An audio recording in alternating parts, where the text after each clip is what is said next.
that the lush pasture initially, then the mown down quarter of empty trees, and the temporary thing, that didn't look like the same property to me, nor were you indicative of the timeline it took to get to the finished product. A good pasture, once it's torn up, can take 3 to 5 years to be regenerated in order to graze your animals. I don't have 3 to 5 years to wait. That's 3 to 5 years of income loss.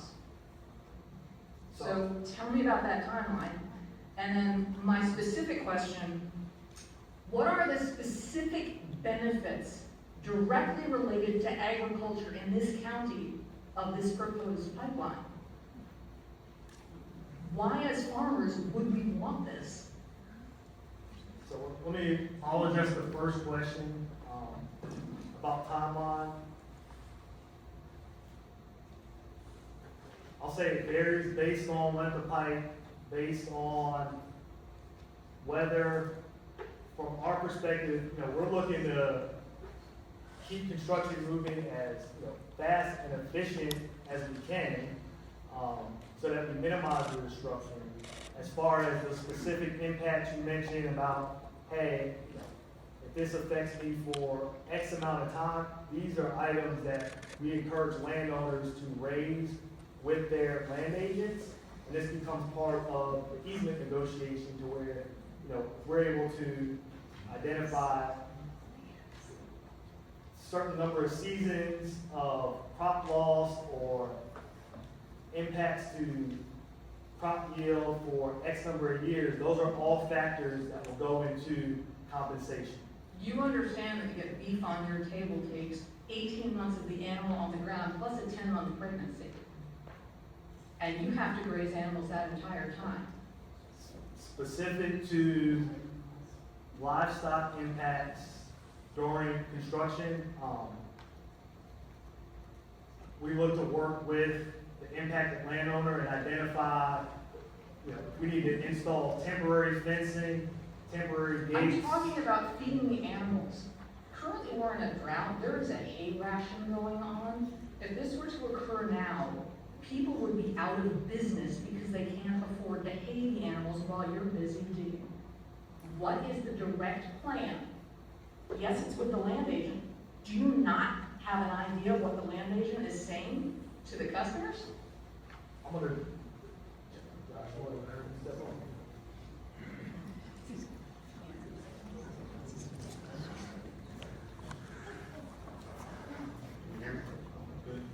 I'm not well spoken right here, so I'm sorry. I actually live in cattle, I own cattle, run a small farm, but that is something that you would need to work with your land agent, as Rick was saying. But what I'm saying is no one in this room has an idea whether or not they're getting the same information from their land agent as their neighbor. And that's a pretty dirty negotiating tactic. As far as feed and stuff for the animals, that is stuff that will happen during the negotiations. As far as we would compensate you for that stuff. Feed, hay, temporary fencing to keep your cattle out, whatever your cattle need. I understand everything you said was 100% correct as far as how long it takes for cattle to be born, till it becomes beef, right? That's all stuff that needs to be worked out with the individual land agents, because every farm is different, every home is Again, every farm is different, but no one in this room knows what is being said to their neighbor. They don't know if it's tracking the same way. I mean, the general public doesn't necessarily understand the timeline, and now is the time for them to begin to understand it.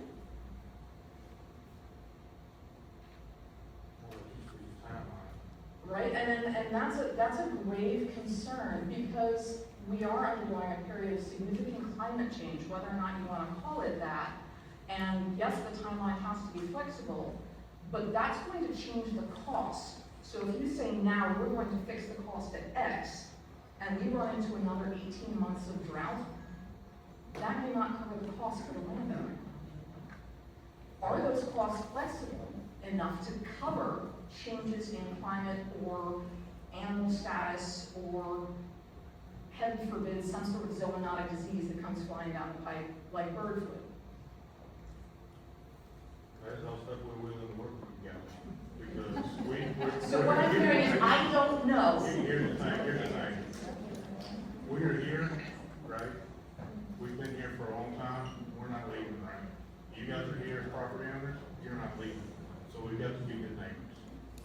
We care about what the people think. So taking people's farmland is being a good neighbor?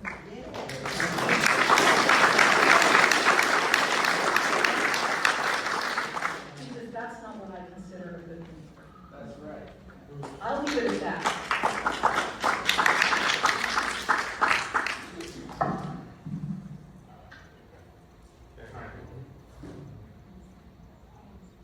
That's a good place to go on to the next question. Yes. Like, if we can get some information back, For timeline and everything. for her question, yeah, that would. I can speak to timeline. So from a construction impact, currently, we're in the planning phase. We're looking to go into permitting later this year, starting construction late 27, in service summer 2028. So I know we kind of wanted to focus the presentation tonight specifically to agricultural impacts. Our project website, we do have a general schedule that gives an overview of, it's in months. I can't tell you, exactly. Understood, Number of but you days, can't say on next but Tuesday this is gonna happen. But we do have a project, a general project schedule published on our project website. How strongly do you stick to those schedules? It's my goal as project manager to How, stick to. historically, how has Enbridge stuck to those schedules? We stick, being a regulated utility, and knowing that those operations are tied to utility commission deadlines. It's our goal to stick utility to those commission schedules. deadlines. I'm concerned about farm impact. So if your deadline says you're gonna be out at X time and someone can get a crop in and you're not, that's a problem. I will say this from a compensation standpoint. When we're factoring in,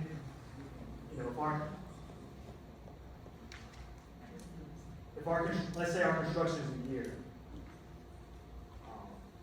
we're not just looking to cover that year, start of construction and the construction date.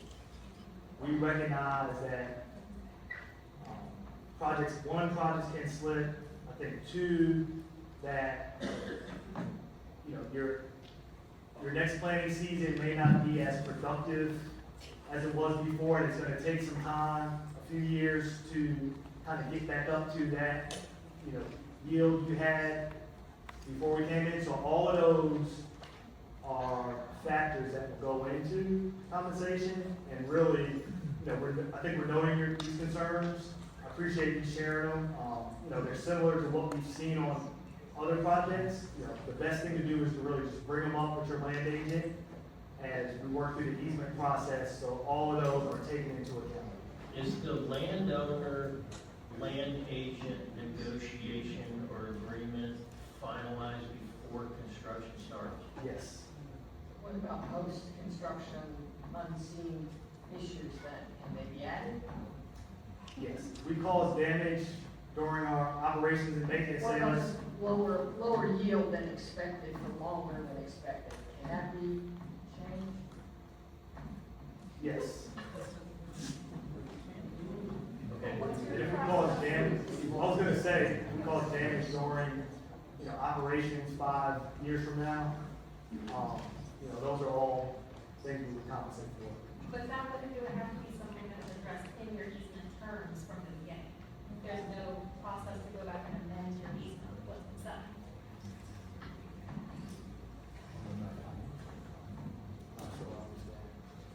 Well, so like she's saying, if there's some additional action that's identified during the process for your specific parcel, if you already signed your easement terms, how are you able to go back and account for those?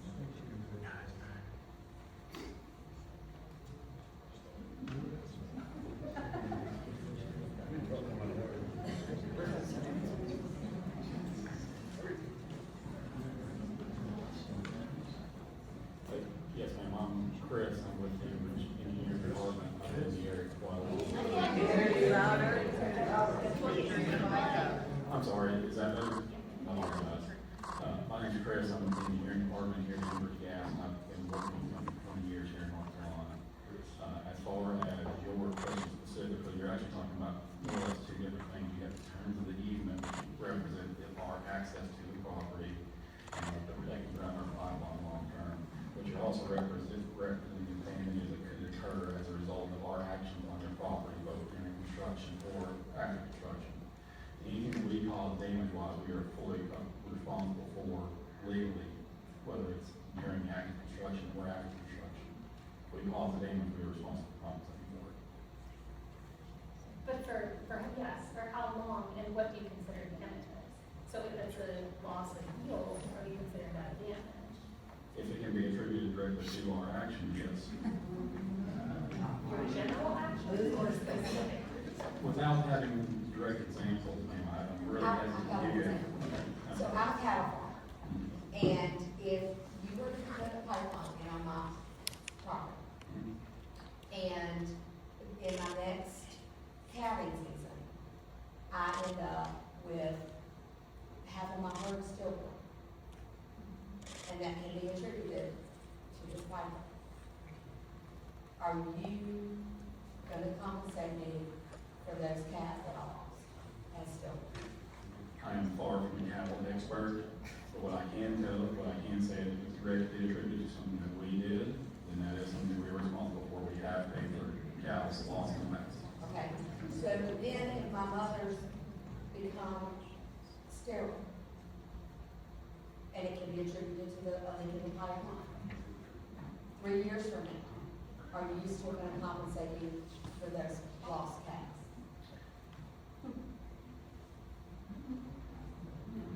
So I think I understand your question. I don't think physically, I don't know that that can actually happen. But if that was attributed to a leak in the pipeline, then that's correct. I do want to clarify that we are talking about a natural gas pipeline, not an oil pipeline. So we do not have leaks the way an oil pipeline does. So I think that's where your question is actually coming from. But it has been attributed. Research has shown. I have not seen that research.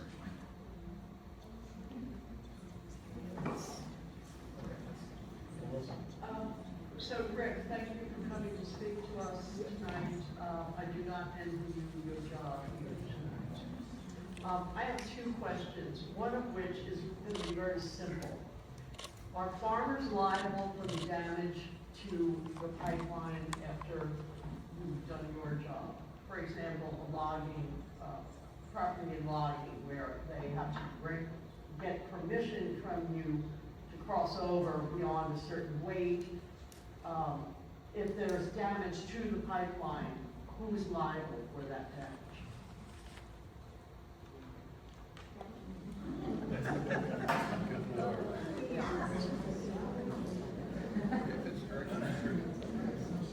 So if someone does cause damage to the pipeline, that party is responsible for that damage. Now, in your specific example, we do work with property owners and landowners with the use of their property.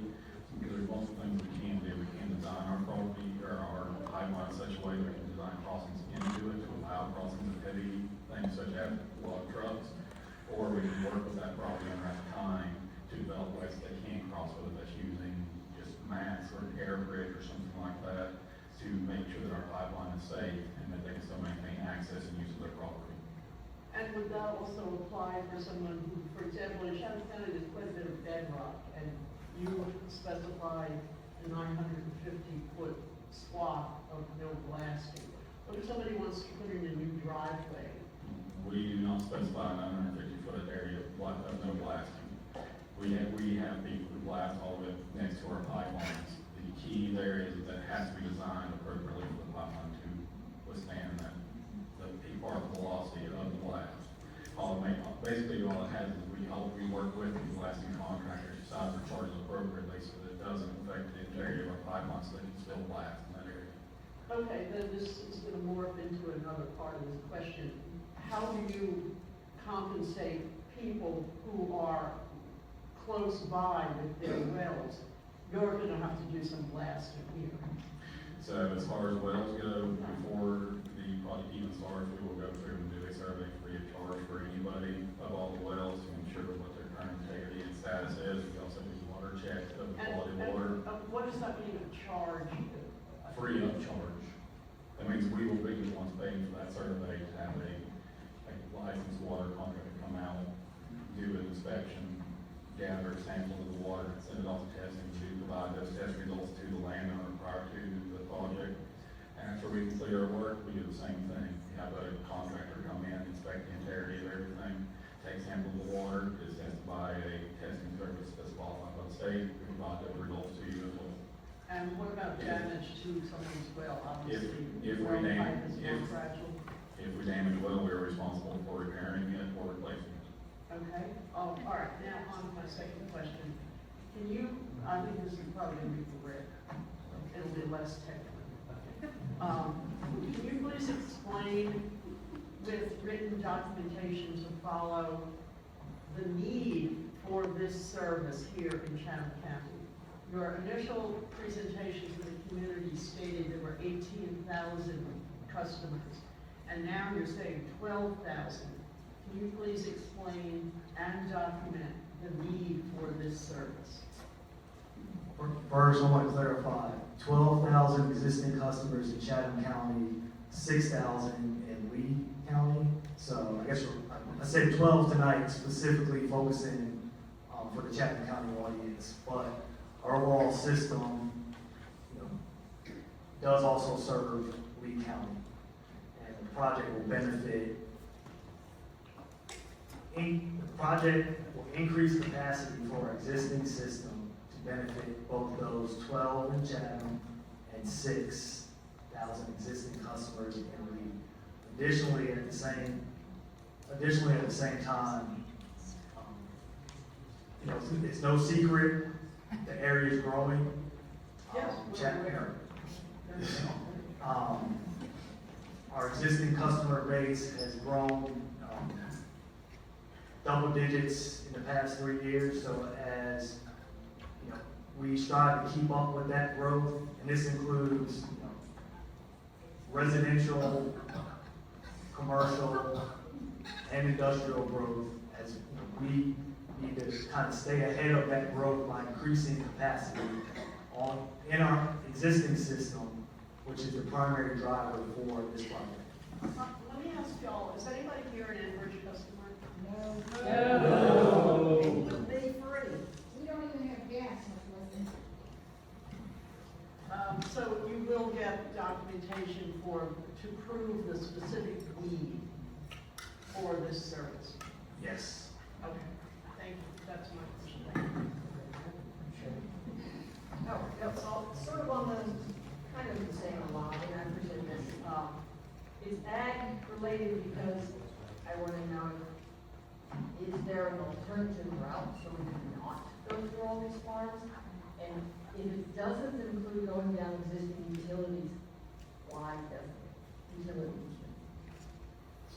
I'll break that into two. From an alternative route standpoint, we performed a comprehensive route analysis prior to narrowing down our current study corridor.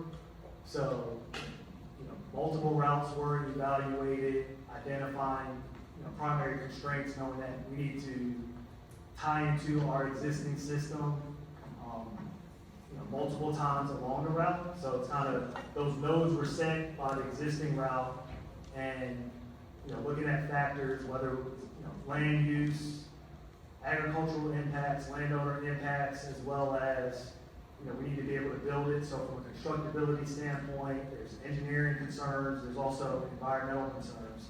So we took all those factors into account and weighted each of the alternatives, and the route we landed on was I guess, the most balanced solution, or the most balanced route of all those alternatives. All those alternatives. Except, how much of it was cost related versus, that's my concern, pretty much why farms lose power. There was a new power line going down that part of the way, why not continue on down it? It's a little bit longer, but it's not a lot. We do follow the Duke Energy existing transmission easement for, I'll say, a fair portion of the route.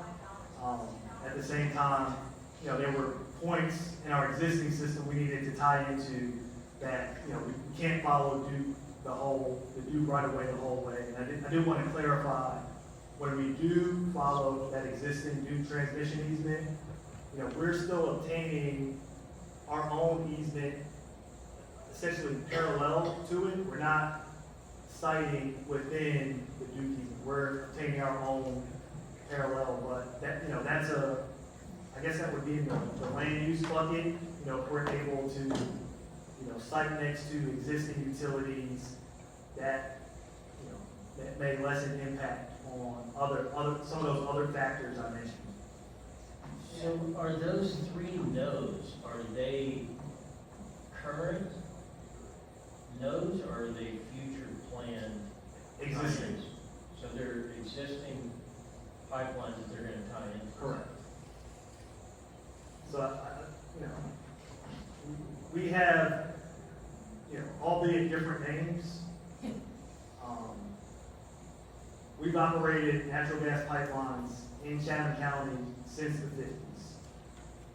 And, you know, that's something we really wanted to highlight, I guess, on, if you go a few slides back. Go back. This is Wake County, Chatham County. I mean, these are, you know, places several of you may have, you know, driven by and not even realized, you know, if we didn't draw those lines on the slides. So I guess my second question kind of holds in a bit of what I just asked, and then also the question of need that's been brought up. The 404 permit says you have to come up with a no action alternative. I'm certain you're working on that already. What is the no action alternative? Does it include some alternative energy? It would not include alternative energies. It would be impact to those existing customers and limitations on keeping up with the growth and the demand. With the no action is, what are you gonna do if the project is blocked? Then what does the company do? Because you still got big plants that want energy that. As a regulated utility, we're obligated to, you know, continuously, safely, reliably serve our existing customers as well as keep up with that growth. So, Sure, but that's the question in the permitting, is what will you do if you can't run the pipe?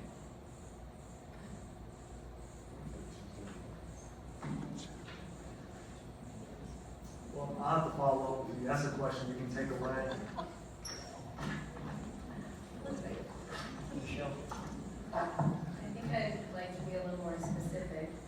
If landowners do not want to work with you, would your next step be to pursue condemning land? That would be a means of last resort. So what are the steps that come before condemning land? Currently, as I mentioned, you know, our land agents are, you know, actively working with impacted landowners. This process has been going on past few months.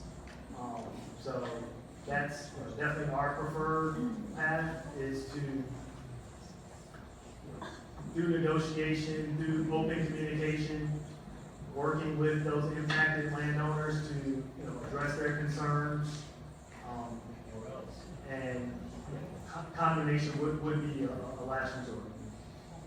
But that would be a resort, the project would not be abandoned. Correct. So I just want to provide some context. We're talking about being good neighbors here. But if the people that own the land say they do not want it, then you will take steps to try to force them to have it put on the land. I'll say that's a means of last resort.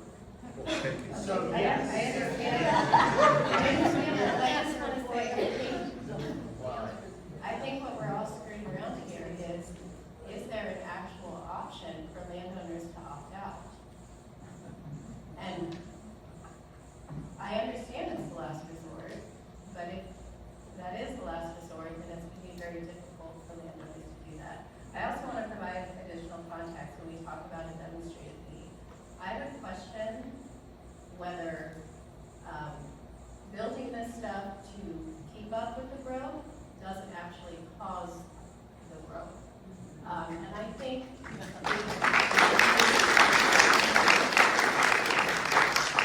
so I think to understand the frustration people have in this room, people here are not benefiting from the growth that is out here, right? The people that care about this in the room live their lives differently.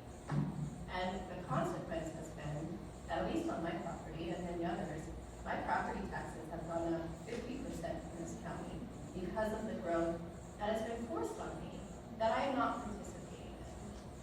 So, to be told that we're going to be forced to put a pipeline through, which is then going to create more growth, which is then going to have more impacts. We're talking about compensation, but the reality is that maintaining this land will eventually become too expensive for people. It doesn't matter if they get compensated for the construction, they will not be able to afford living on this land any longer.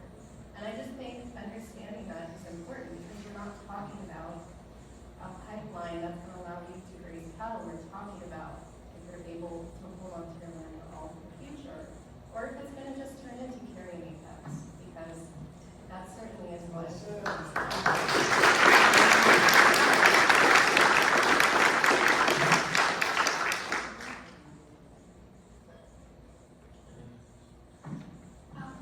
I've got a couple of more questions, that are more specific on, based on the pipeline easement agreement that you guys provided. So the permanent width is gonna be 50 feet? Yes.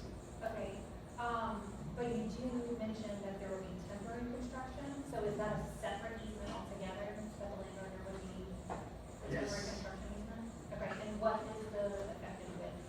It's typically 30. It can go up or go down depending on site-specific features, i.e. if, there's a stream crossing or there's a access and we need to allow more room for safety or equipment, but typically it's, you have 50 permanent and then you have 30 temporary. And is that 30 on each side? No, it's just one side. Okay. So during temporary construction, you're looking at an 80-foot width of disruption area. Correct. Okay. And then the 50-foot as your final. And that is not that, so other than like the topographical or geologic issues that you just mentioned, that's not negotiable. Those widths I would say are industry standard, so it's driven by the size of the pipeline. I'll note that as well.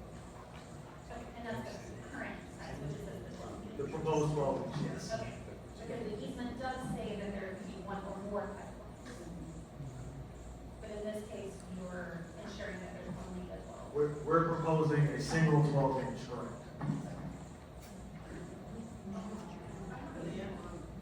I have an add-on to that. Will there be the potential for whatever you call them, substations, boosting stations along this pipeline? Compressor stations? Yeah. No, I'm not a pipeline. no compressor station. So when you say equipment and structure, the structures are not. It could be a valve, I'm looking at a farm tap right here, so I guess that landowner has service. So I mean, there'll be some, I guess, visible above ground structures, but minimal. Okay, so we would consider that a structure. What about an above ground facility?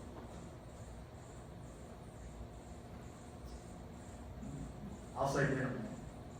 So no, I'll say no compressor stations. Yes. But, so that's understood, but what would you consider an above ground facility to the game?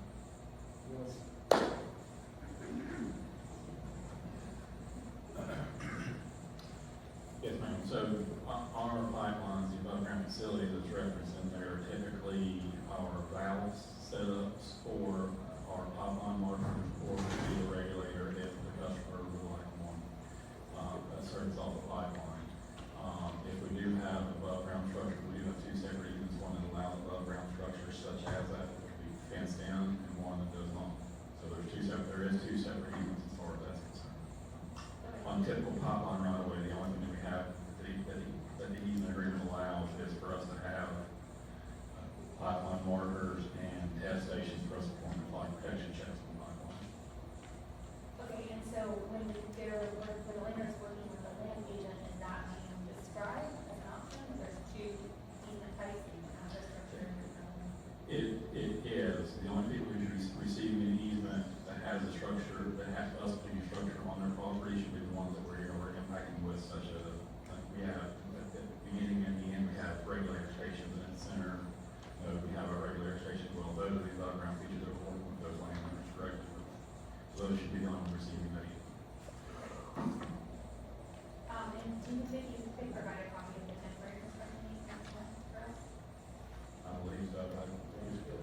Yeah. That would be helpful. Are there any stations where the pressure is applied to the gas line to move it? No, ma'am.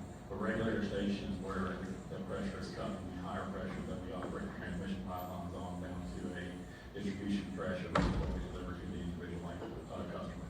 And the pipe that is going in is designed to withstand higher pressures that are currently being proposed? No, ma'am. As part of our process, we have to submit paperwork to both the NCUC, North Carolina Utilities Commission, as well as the Pipeline Hazardous Materials Safety Administration at the federal level, where we have to set the pipeline pressure up when we install it. That's based on material and grade, location of pipeline, and it cannot be changed without a rather large and thorough process that I know that we have never went through in our company's history. So you can't push a higher volume through? No, ma'am. But you can push a lower volume through and then traffic the power later. That's it. If it's built to withstand a higher pressure and you use it at a lower pressure, you have room for a higher pressure later. So natural gas, the way it moves, is high pressure differential, it flows from a higher pressure to a lower pressure. That's the only way it moves. So yes, you have a dynamic pressure within the pipeline system. The dynamic depending on what the load is in the pipeline, you know, whether you're talking about summer or winter. So in the summer, when you have less load, the pipeline will have a higher pressure, but you not exceed the TMA of the pipeline, you have to set per the regulations.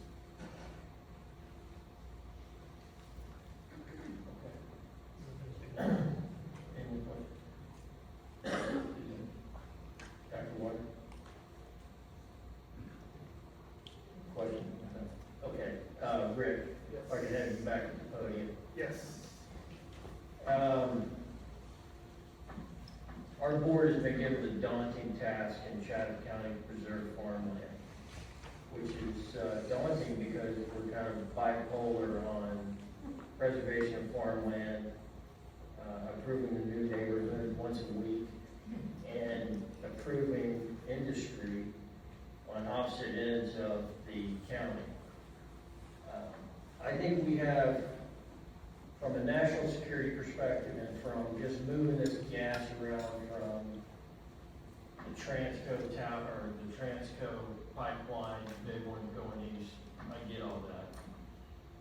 The issue, the thing that I would like, and I know you won't be able to provide it tonight, but what I would like to see and go into this report is specifically these mentioned nodes and the requirement to go through this farmland to move this gas from one city to another industrial point.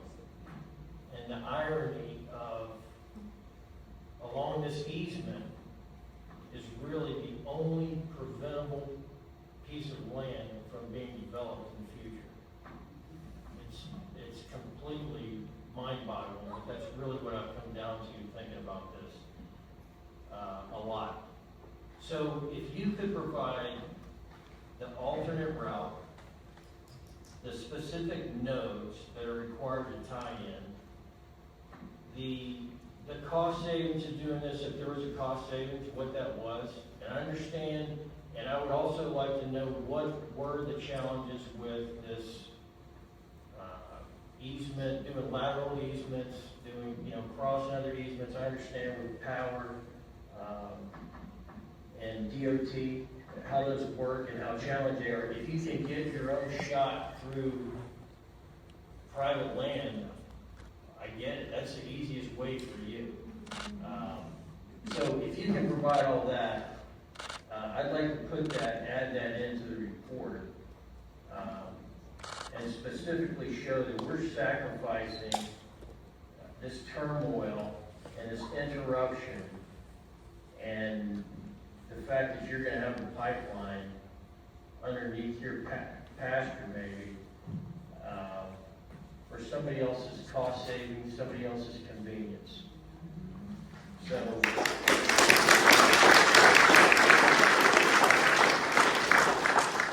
as detailed as you can get, I'd like to provide that in this report that goes out when we've completed this hearing.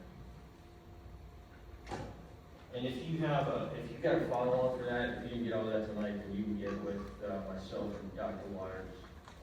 Okay, we can follow up, and, I mean, we definitely, you know, we can prepare something for you to include in your report to touch on each of those areas. Okay. And then just to better understand from like a timing standpoint, you know, how soon you're looking to pull that together, but we can follow up on that. And then my last question is, because I'm paranoid driving around these back roads and seeing all these things spray painted on the road now, thinking that things have shifted around. When will the final route be determined? Or has it already been determined? We are looking to go to permitting later this year. So in order to submit permits, you know, we need a high level of certainty of this is the route we're taking, so I'll say, you know, within the next few months as we approach the end of the year. Okay. All right.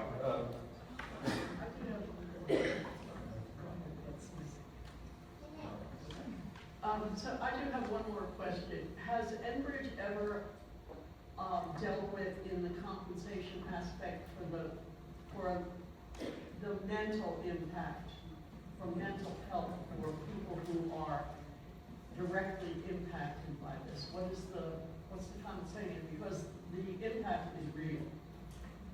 Well, yeah, Eminent is a real thing. Yeah.